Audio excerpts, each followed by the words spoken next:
Hi there, Pastor James here again in the cabin. Thank you for joining me. Yes, I'm aware that it's been a while since my last video, and it's been a busy time. I apologise for the masses out there that have just been waiting around for me to, that's not happening, is it?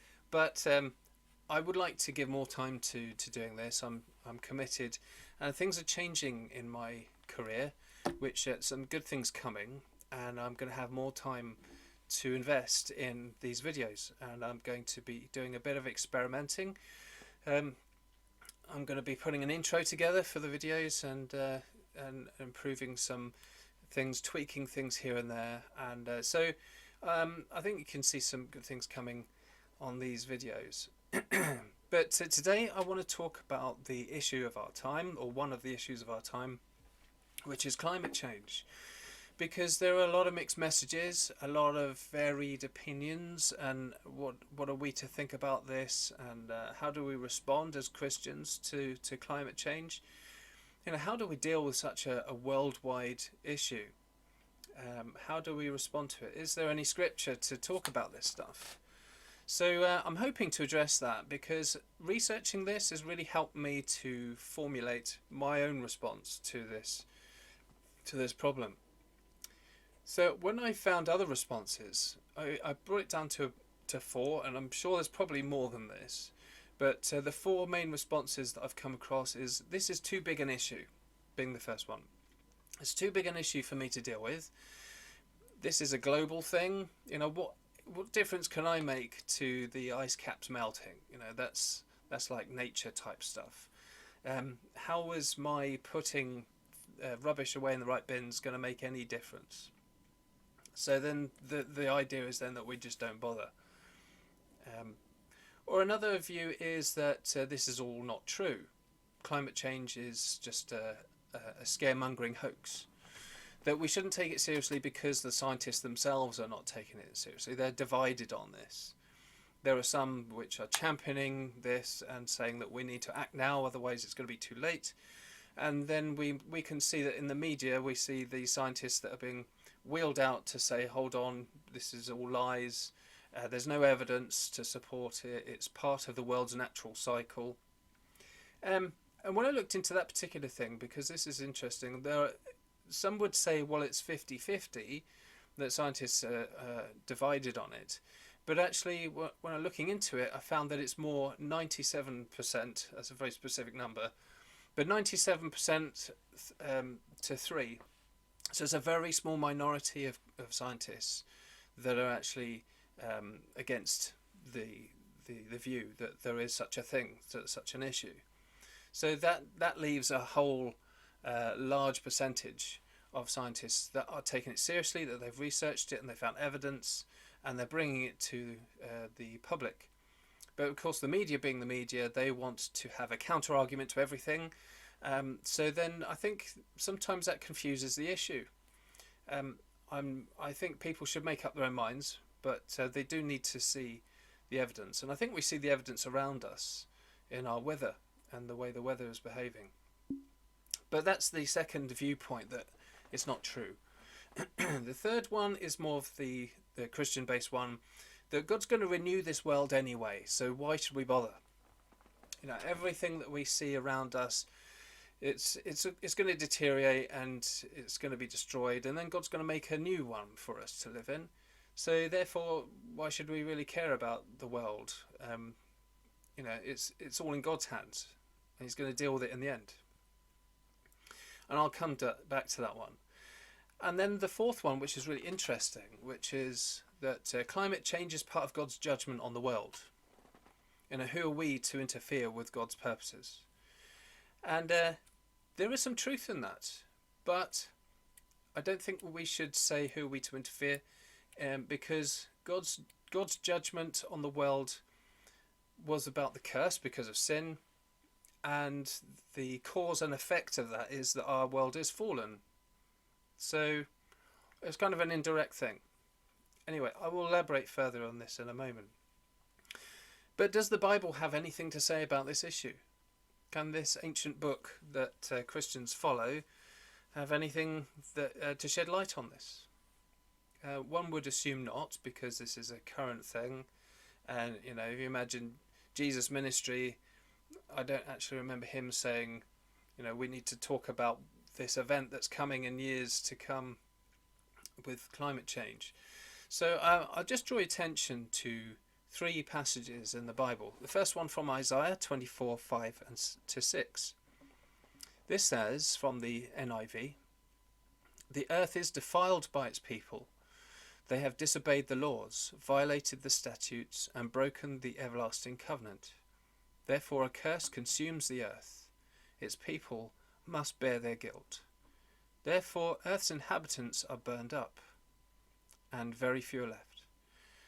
So it is an acknowledgement that our world is under a curse, the curse of sin, because the world was perfect when God created it initially, and then of course it didn't take long for mankind to ruin that, and since then we've lived under this fallen world curse. So that's an acknowledgement there that the earth is defiled, it's broken, and there's this curse involved, it says in verse 6.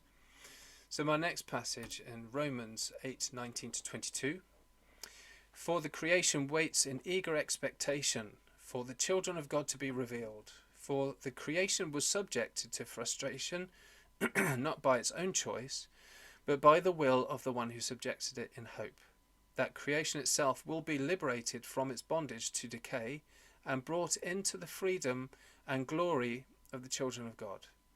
We know that the whole creation has been groaning as in the pains of childbirth right up to the present time."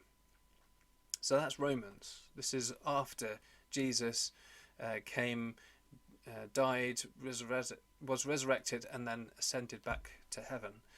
And this is this is a good example of just how creation itself, it's almost described as a sentient being that is aware that it needs to be made new, and it's crying out for that renewal. The whole of creation's been groaning, as it says, as in the pains of childbirth, right up to the present time. And that present time of that time is talking about the present time of today for us too.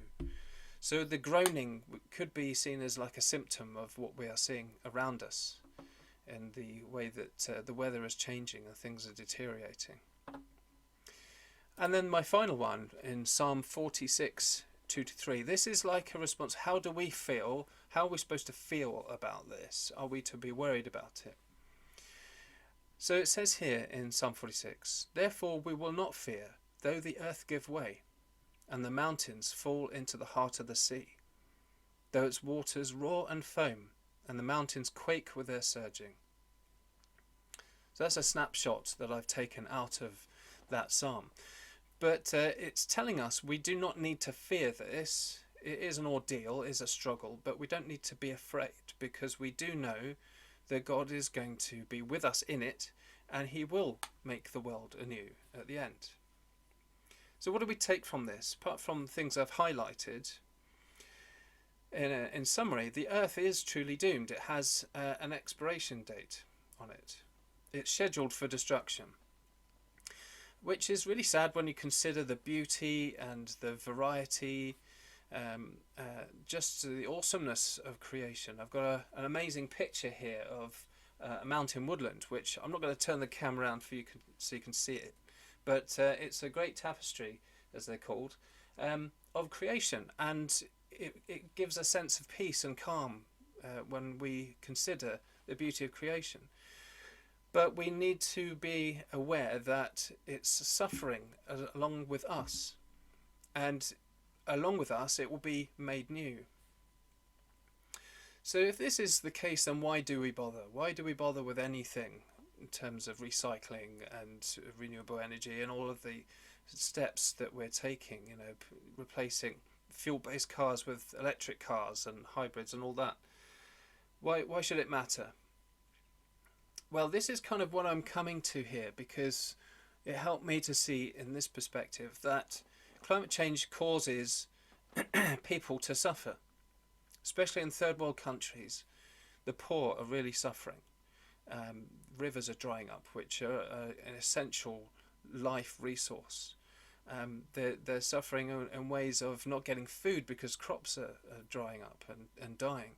The rains aren't coming and things like that. So people always suffer, and usually at the hands of others. We're all responsible for the care of each other, and we need to care about that. And if we don't care, then maybe it's like that attitude around COVID masks. Well, I'm not worried about my own health. If I get ill, I get ill, so I'm not going to wear a mask because, if I get ill, I'll deal with it at the time. But it's not just you that struggles with that, because you become a danger to others. And it's similar with the climate change issue. If we individually aren't being careful and doing what we can, there is a cause and effect. There's a knock-on effect to others and how it affects them. We must all be doing our part. So we need to care that others are suffering. There were countries that were at the COP26 summit that were saying, yes, we agree with you that we need to change our infrastructure, the way that we're so dependent on fossil fuels, but we don't have the infrastructure, the finances to invest in that. We need help from the West, and the view was that every country should be dependent on its own resources. So it becomes very political, doesn't it? And the problem with a lot of this is that it is a very political thing, and it dredges out old wounds between countries, and we're supposed to be working together on it, but there's all this too much water under the bridge thing going on. And if we can get past that, of course, we're not influential in terms of government if we're just the average person. If our world can get past that, then maybe there's hope for improving the suffering of others. So if you feel your opinion is jaded by politics, then maybe you're making it too big. Maybe you're looking at it as too big an issue. The politicians can't sort their act out, therefore what hope is there? It's all going to go downhill anyway. But that could be sort of shifting the blame. I think we need to be listening to what is important. We need to be doing the things like recycling and reducing our carbon footprint, and caring that others are shouldering the weight of this in a very real way, in a day-to-day experience in their situations. So we need to, as Christians, we need to pray for compassion. We need to not see this necessarily as a planet issue, like the planet we live on, but we need to see it as a people issue, because at the end of the day it's people that live on this planet. And I guess that's where my journey is with this climate change thing. Yes, the world's going to be renewed, God's got it in hand, but in the meantime people are suffering, so therefore that's what we should be caring about. And if we can improve the circumstances for them by maybe giving to charities, then maybe that's going to help in some way. And if everybody was doing that, then it will make quite a big difference. It's very idealistic thinking, I know, and it's kind of almost romantic, and it's we can change the world and all that sort of thing. But there is a serious issue here that needs to be taken seriously. So if you're a Christian listening to this and you're wondering, how do I respond to this issue of climate change? What does the Bible say? It's in there. It's in the Bible. The curse of sin has brought this on our world, and we are to blame for that as God's creation. So ask God if there are other ways that you can do what you can do. What other ways can you help this?